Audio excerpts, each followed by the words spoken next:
Welcome back to this digital Python course, Computer Programmers. In today's video, we will be focusing on the types of errors in Python. So to begin, humans are prone to making mistakes when writing programs, and as a result, computers try to attempt to understand and explain the mistakes that have been made in the program. And Python refers to these mistakes as errors, and will point to the location where an error has occurred with an upper arrow sign, or some people may refer this to as a exponent sign.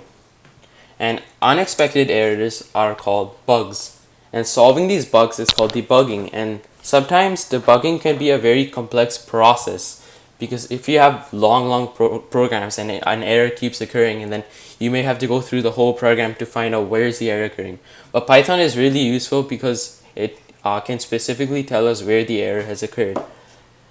And this brings us to the two types of common errors while writing programs. And these two types of errors are called syntax error and name error. So the first one we'll talk about is syntax error. And syntax error basically means that there's something wrong with the way your program is written. In this case, it's syntax.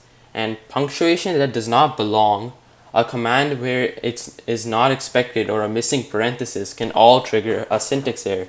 So let me show you an example. So if you were to print out, let's say the name Bob, and then we accidentally delete this quotation, we can already see that Python's telling us there is an error here.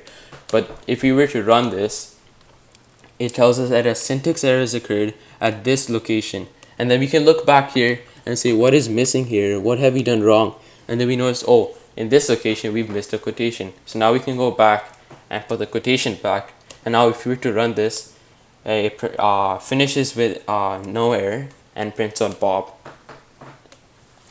Alright, the next error, which we said was name error, is basically occurs when the Python interpreter sees a word it does not recognize, and code that contains something that looks like a variable was never defined will throw you out a name error in the console.